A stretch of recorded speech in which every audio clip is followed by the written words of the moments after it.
So anybody who's watched my presentation trainings will know I do this slightly differently. So let's do that. Lovely. So you've probably all heard the following quote or something like it, which is that AI is not going to replace humans, but humans with AI are going to replace humans. As far as I can tell, that quote comes from this guy, Karim Lakhani, who's a professor of business administration at Harvard Business School. And I'm sure you'll be hearing a lot about how AI raises productivity in most, if not all, of the talks that you'll be hearing during Learning Week. We've already heard ones about unlocking the power of ChatGPT for advanced business analysis, which, as you heard, is my professional background, and using AI for education and recruitment and development and lots more things as well. And that's great. We should be embracing those tools and figuring out how to get the best from them. But here's a rather sobering reality check. In a study that was published earlier this year, researchers found that after ChatGPT was launched, copywriters and graphic designers not only experienced a significant drop in the number of jobs that they could bid for, but when you look at earnings, the drop was even steeper. Look at the different scales. Only a 3% drop, or nearly a 3% drop in the jobs available, but a 10% drop in earnings. In May this year, this slide from BT's public earnings call, BT announced that they were planning to cut as many as 55,000 jobs by 2030. And of that 55,000, approximately 10,000 will be due to digitization, automation, and AI. In the same month in the USA, according to this report, a total of 3,900 jobs in the United States that were lost was directly attributed to AI, accounting for nearly 5% of total job losses. And that's just the AI side, which mostly at the moment lives in the digital world. We've had industrial robots for decades, and the likes of Amazon are going from little wheeled robots moving stacks of trays around to humanoid robots like Digit. And I'm sure lots of you watching this will have seen the videos by the likes of Boston Dynamics showing the impressive parkour skills of Atlas, and of course the most recent entry into humanoid robotics, Tesla. Now, as these robots become more and more capable of doing the physical tasks that humans do, and you look at the cost advantage to employers, you can see what's likely to happen to manual work very rapidly. Now, some people say that we've seen all this before and it's not really a problem, and you'll hear them say some variation of automation creates more jobs that it destroys. Basically, the jobs don't disappear, people just change the jobs that they do. And what they're referring to is the lump of labor fallacy.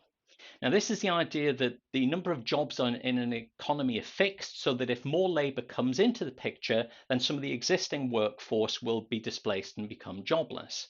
But despite being shown to be untrue by English economist David Schloss in 1891, that's when that was published, it continues to be used to argue very often against immigration, but also against automation. So in other words, don't worry about it.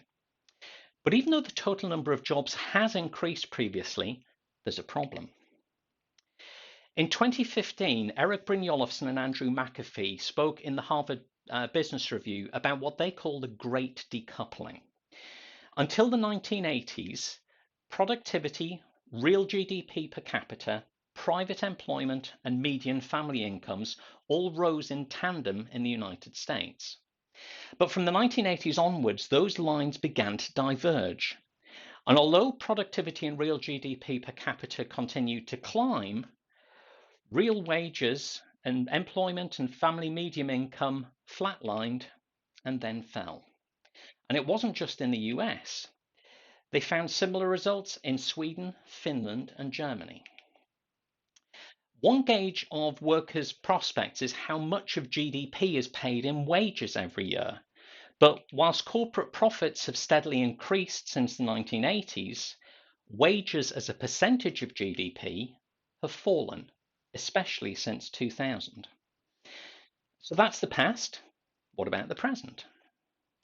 We've seen a huge rise in the gig economy, platforms like Uber and Deliveroo.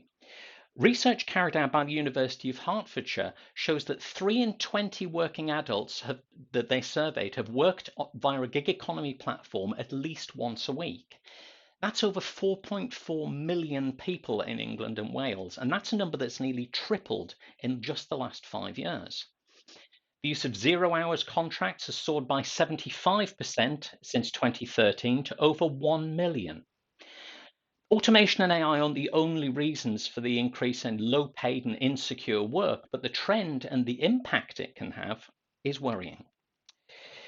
According to official UK government statistics, between April 22 and March 2023, nearly 300,000 households in England became homeless or at risk of being homeless, and that includes over 100,000 families with children.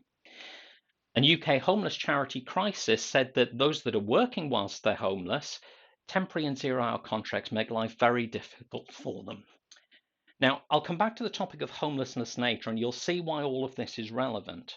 But let's take a look at one more point that illustrates the problem that we're facing in our near future. Many of you will have seen graphs like this that show the increasing pace of technology adoption. Now, this is quite an old one because it actually only goes up to 2005. But if you look at more recent ones like this, you can see the lines are just getting steeper and steeper and steeper. But even that one only goes to 2016.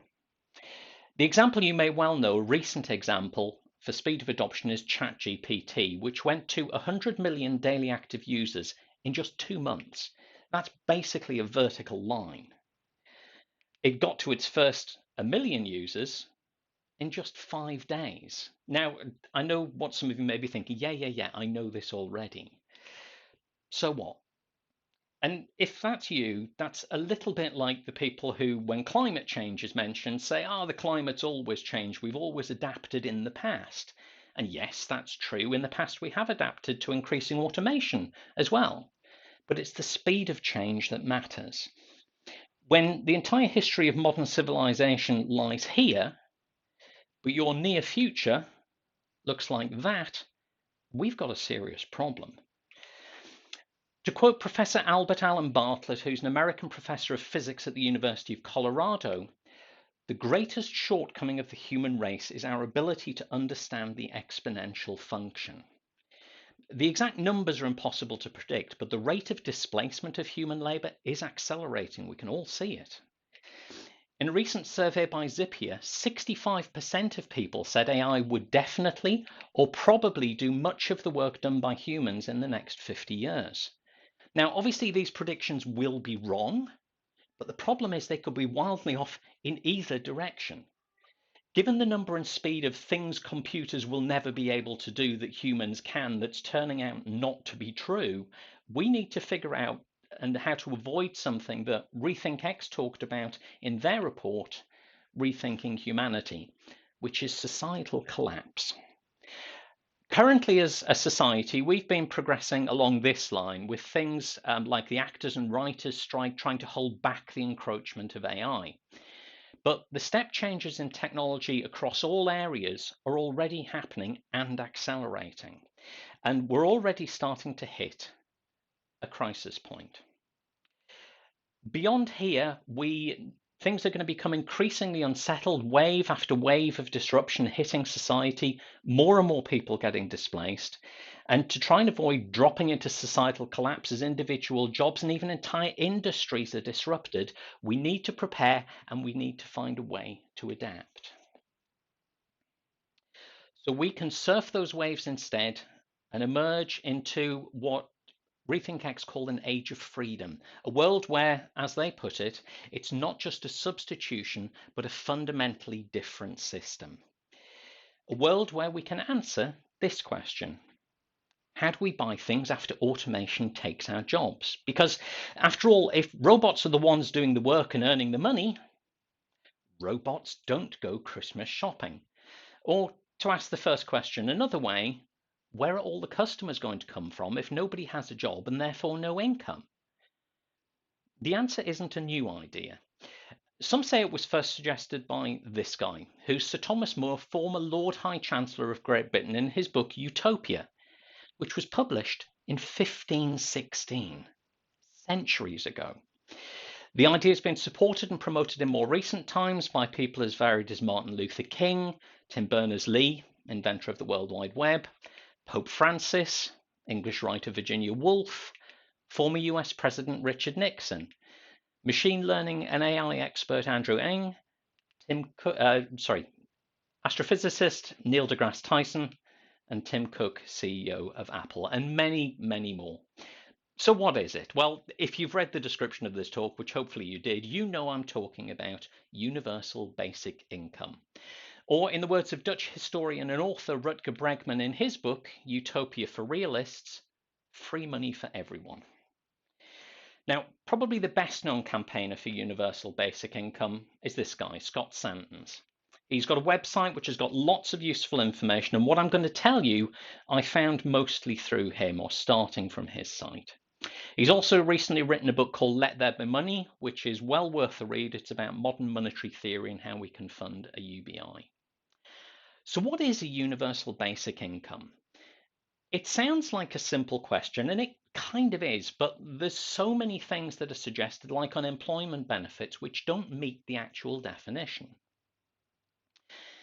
Basic income is money that is unconditional. There's no work requirements. It's universal. Everybody gets it. It's individual. It's paid separately to each citizen, not the head of the household. And it's periodic. It arrives on a regular, reliable schedule. And when we say money, we mean cash. Oh, and by the way, who says AI can't draw hands? Anyway, yes, cash. Not vouchers, not food stamps or preloaded debit cards. Cold, hard, spend it anywhere cash. And this is really important because not only are there no conditions for receiving it, except being a citizen of the relevant location, but there's no restrictions on what you can spend it on either. If you want to buy a cake that week, you should be able to buy a cake rather than being forced to buy just basic staples. Coming back to this picture, I'm going to explain each of these aspects, why they're important, and along the way answer some of the most common myths and misconceptions that you'll hear about UBI. Let's start with unconditional. This means that you don't have to do anything to get it. You also don't have to prove you're looking for work, or that you're too sick to work, or that you're doing something more important than work. You get the money anyway, and you can spend it on whatever you want. Now, this is the one that usually throws up a whole bunch of objections. The main ones being, firstly, if we give people just free money, no one would go to work.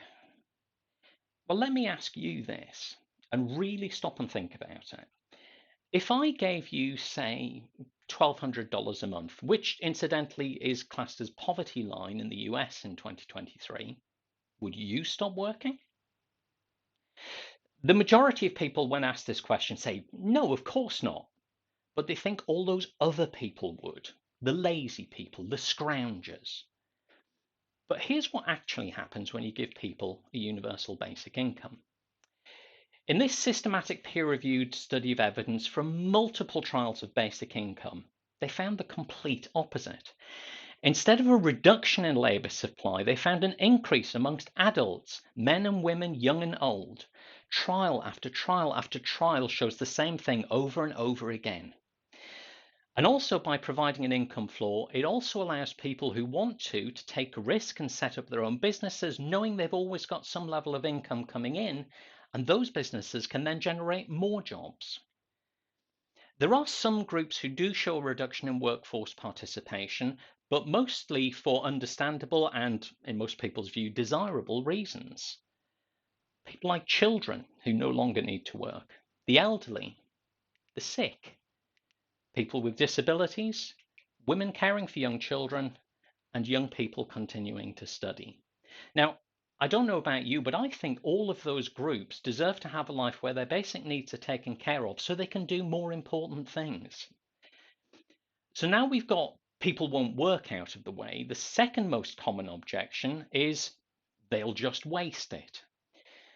And to answer that objection, let's look at another study. This one looking specifically at spending on temptation goods. They examined 44 estimates of spending on alcohol and tobacco across 19 studies and 13 interventions. And what they found is the vast majority of estimates are negative. In other words, they actually spend less.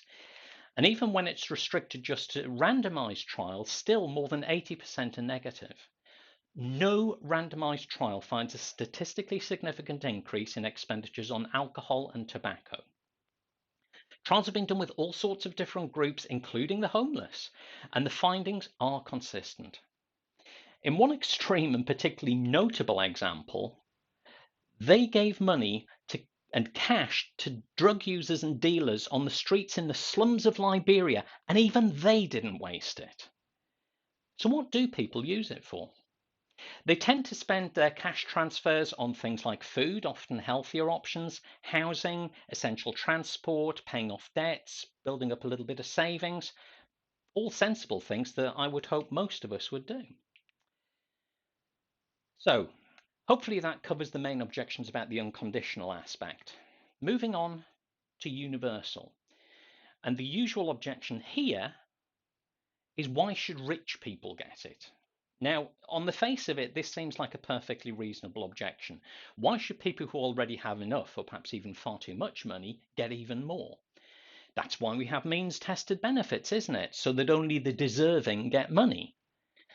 But think about what that results in, which is an army of gatekeepers. Every time you say this person gets it, that person doesn't, someone has to make a decision. Someone has to write the policy and set the rules, and someone has to apply the rules and often sanctions if you don't meet the conditions. And all of these people and systems cost money, lots of it, as we'll see later. And that's not the only problem. To give these people the right amount of money, you often need to use estimates. And anybody that's claimed tax credits in the UK knows this problem. It's based on last year's income, or your estimate of what you think your income is going to be. If you're wrong, you have to give that money back, which can come as a massive shock, or you don't get as much as you should have done or what were expecting, which brings other problems. And most benefits have some kind of phase out, which results in punishingly high marginal tax rates. If you don't know what a marginal tax rate is, or a phase out, this is where you lose, for example, 50%, 80%, or sometimes even 100% of your benefits for every pound or dollar you earn above a certain threshold. It's no wonder people get stuck on benefits when taking a job results in little or no additional income and usually increased expenses.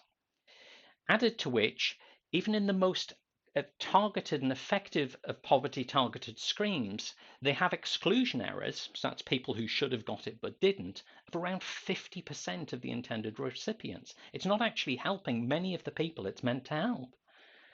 So what's the answer?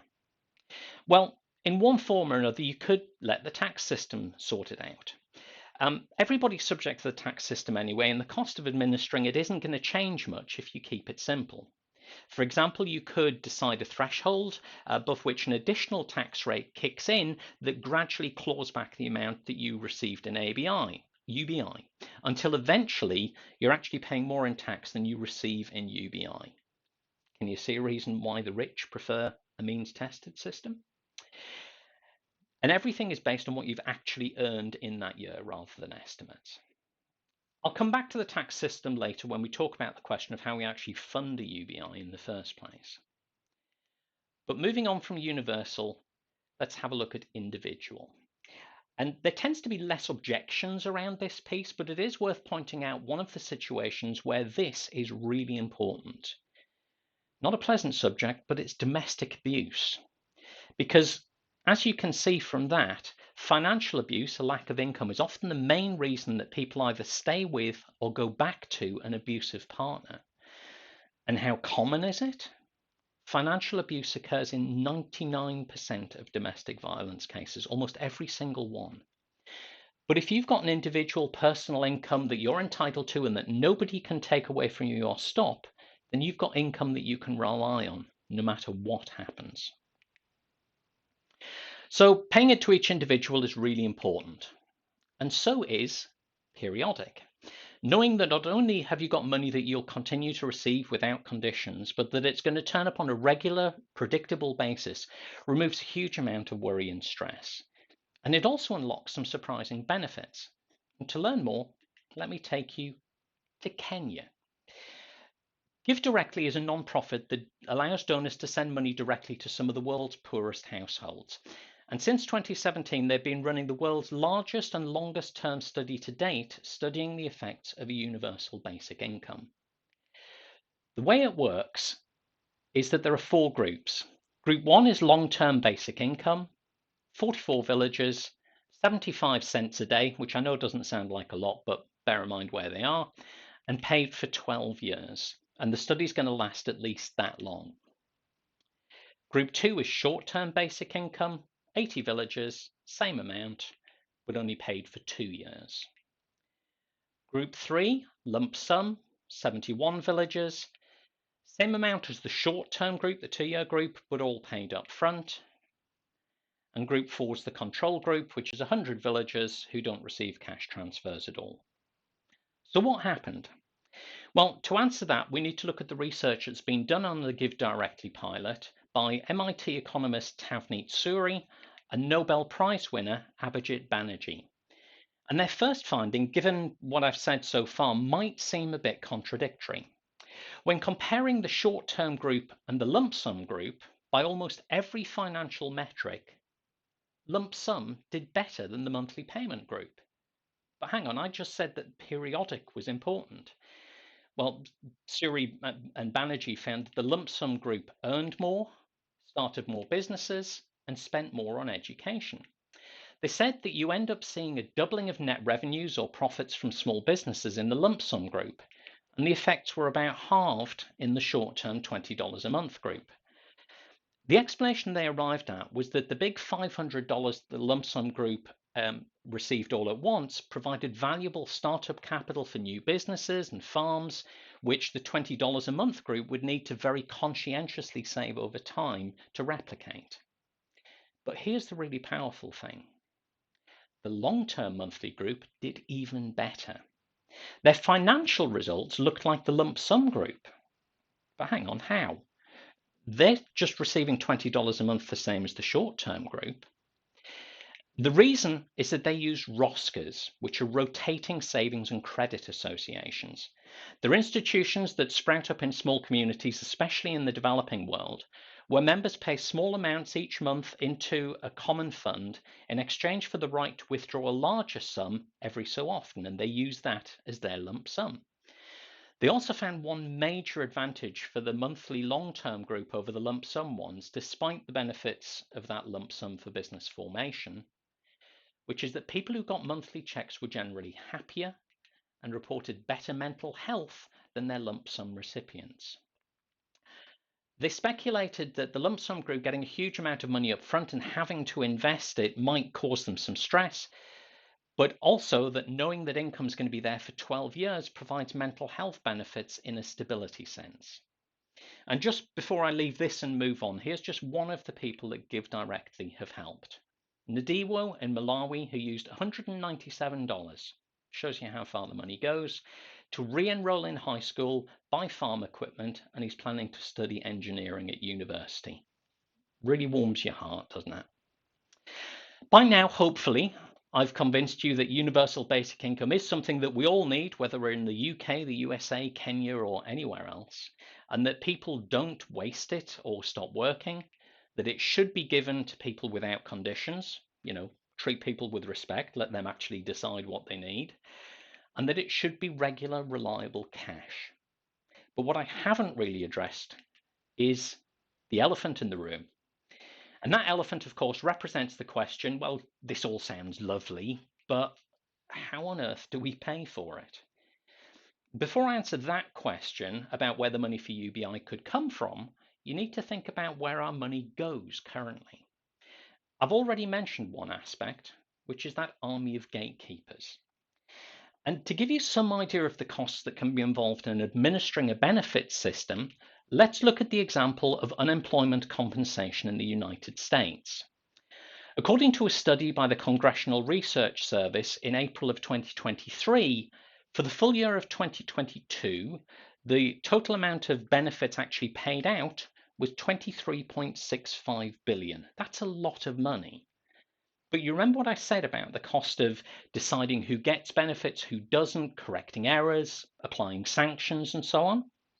The cost of administering that scheme was $5.1 billion. That means that of the 28.7 billion the program cost in total, almost 18% is spent on administration rather than giving money to the people the program's meant to help. Administering our current complicated benefit system isn't the only thing that isn't free. Poverty. Dealing with the societal costs arising from poverty is huge. And it's not just in things like extreme stuff like homelessness or crime. It's dealing with increased health and social costs, especially in a system like the UK where it's free at the point of use. Reduced life expectancy, reduced participation in the workforce due to ill health or accidents. People who get UBI have less accidents, would you believe? And meaning less taxes are being paid out. And the list goes on. It's long and it's expensive dealing with the effects of poverty. Which brings me back to our elephant. How on earth do we pay for it? As you'll have gathered, I think there's actually three aspects to this. Part of it is replacing our existing huge, complicated, unfair, ineffective benefit system and actually diverting some of that to a UBI instead. It'd be fairer for the people getting it as well. Part of it is saving costs we incur by not having a UBI. And the third part, unsurprisingly, is through taxes. Now, there's a myriad of different taxes that could be used to fund a UBI, and this talk is far too short to talk about all of them. But I want to focus on just three suggestions. Firstly, a carbon tax. Now, this would have the dual benefit of not only raising money, but also encouraging a move to renewable energy sources. The second one is less well known. The economist Milton Friedman called it the least bad tax. And it was most famously popularized by social theorist and fellow economist Henry George in his 1879 book, Progress and Poverty, where he proposed a tax to replace actually all of the taxes with a land tax. The idea is that people should own the value that they produce themselves, but the economic rent derived from land and all the natural resources and the commons and urban locations should be shared out equally amongst all members of society. And the natural resources aspect of that is actually what funds Alaska's Permanent Fund, which is a form of UBI, and also things like Norway's Sovereign Wealth Fund. Since nobody made the land and we all used to have free access to it thousands of years ago, before powerful people started carving it up and fencing it in and keeping it for themselves, we should all be entitled to a share of that wealth, since we no longer have access to the land. It's also got a number of additional beneficial effects, which is that, for example, the owner of a high-rise apartment building, which is providing homes for hundreds of families, would pay the same land tax as an identical adjacent lot that stands empty. And this is where you get a lot of land banking and land that's not available because speculators are just buying it up and sitting on it. It would also be a form of wealth tax, which is popular with a lot of people, and it's really difficult to avoid paying. You can't hide a plot of land in an offshore bank account or move it to an offshore tax haven. And the final tax suggestion brings us nicely back to where we started, which is robots. They may not go shopping, but they will go to work. And if robots are the ones doing the physical work, and AI systems are doing our digital work and using the art and the writing and everything we've already published to train themselves, why not tax them? To give some idea of the possible scale of this, Elon Musk has said that he expects there could be one or even two robots for every human on Earth. That's billions of robots. Now, that may be a long way off, or you might think it's just utterly ridiculous, depending on your point of view. But the following numbers aren't mine. This is coming from an investment advisor called Cern Basher and what he calls his BOTS model, Boundless Optimist Transformation at Scale. And by the way, all of these studies and things I will put the references in the slide deck, or they are in the slide deck. In his model, Tesla doesn't sell the bots, they lease them for $3,600 a month, which works out to about $7.50 an hour. The government charges 33% tax on that revenue, plus the usual 21% tax on corporate profits. Now, to save you the headache of trying to work out what that results in, that would raise $17,630 in tax revenue per bot per year. That's enough to pay for that $1,200 a month basic income that I spoke about earlier on, plus some money left over for each person that's replaced. And if that's the case, bring on the robots. Because what you do with the choices that a universal basic income unlocks will be different for every one of you listening to this call. Maybe start a business, or care for your family, or pursue a new career. It's up to you, and that's the point. To explain my choice, I'll leave you with the words of Buckminster Fuller, who said, "The true business of people should be to go back to school and think about whatever it was they were thinking about before somebody came along and told them they had to earn a living."